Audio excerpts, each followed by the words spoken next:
राज्याच्या निवडणूक आयोगाच्या विरोधात मी परवाच्या दिवशी त्यांनी निवडणुकीच्या प्रक्रियेमध्ये केलेल्या चुकांमुळे ज्या पद्धतीनं राज्याच्या मतदारांना आणि अनेक उमेदवारांना जी गैरसोय निर्माण झाली आणि जो मनस्ताप झाला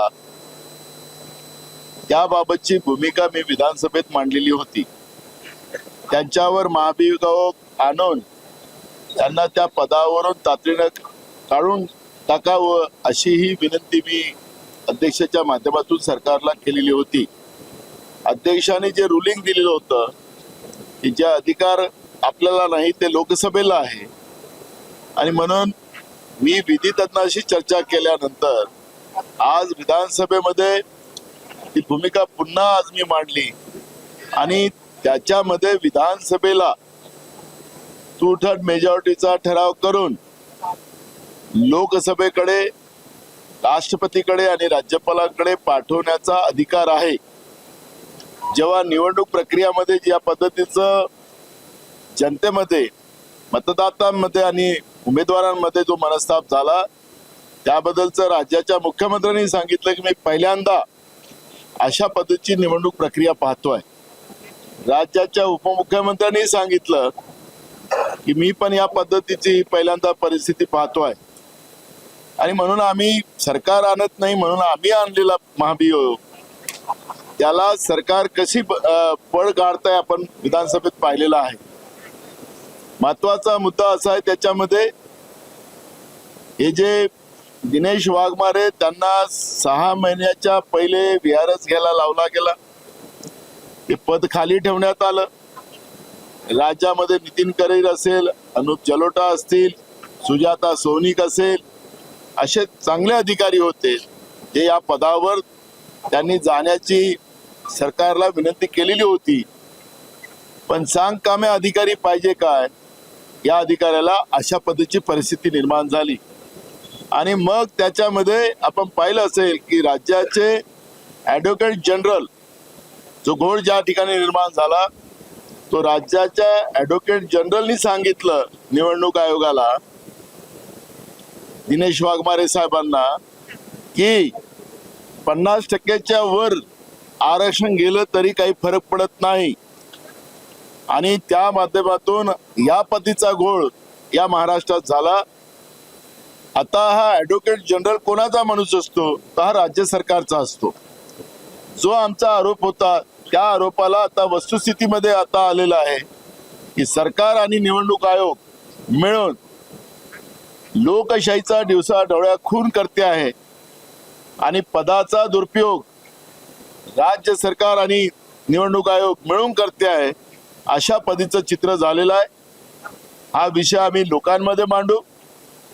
निवडणूक आयोगाच्या साह्याने निवडणुका कशा जिंकता येतात ते आपण विधानसभा आणि लोकसभेच्या निवडणुकीत पाहिलेलं आहे. लोकसभेमध्ये हा विषय चाललेला आहे पण आता स्थानिक स्वराज्य संस्थांमध्ये सुद्धा राज्य सरकार या निवडणुका जिंकण्यासाठी या पद्धतीचं पाप करत असतील, दिवसाढवळ्या खून करत असतील लोकशाहीचा, ते कदापि काँग्रेस पक्ष सहन करणार नाही. हे रस्त्यावरची लढाई विधानसभेतून आता रस्त्यावरची लढाई लढण्याची भूमिका ही काँग्रेस पार्टीची राहणार. नाही हा या प्रश्नावर काय नाही हा प्रश्न सरकार मुख्यमंत्री स्वतः बोलले तुमच्या माध्यमाला, उपमुख्यमंत्री स्वतः माध्यमाशी बोलले की पहिल्यांदा आम्ही पाहतो असं. मग सरकार का मागं पडताय, सरकार काय भूमिका घेत नाही. कालच लोकायुक्ताचं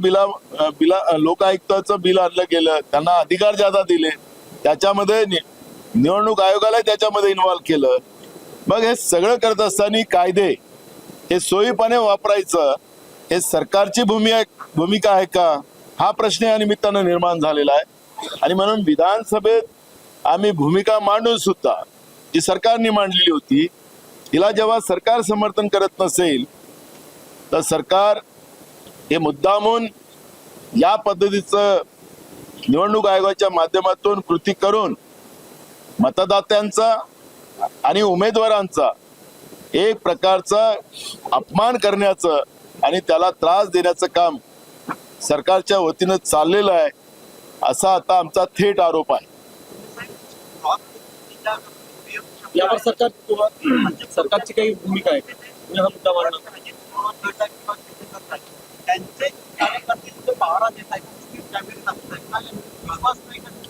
भाजपच्या बद्दलचा विश्वास एकनाथ शिंदे असेल किंवा अजित पवारचा पक्ष असेल यांना आता राहिलेला नाही. हे वोट चोरी करून निवडून येणारे लोक आहेत आणि आता आम्हाला स्थानिक स्वराज्य संस्थांमध्ये सुद्धा त्या पद्धतीनं वोट चोरी करून आम्हालाही हरवतील ही भीती त्यांच्यामध्ये निर्माण झाली. म्हणून प्रत्येक स्थानिक स्वराज्य संस्थांच्या ज्या निवडणुका झाल्या त्या प्रत्येक तालुक्यात यांनी आपले कार्यकर्ते मग एकनाथ शिंदेचे असोत किंवा अजित पवारांचे असोत त्या ठिकाणी त्यांनी नेमून ठेवले.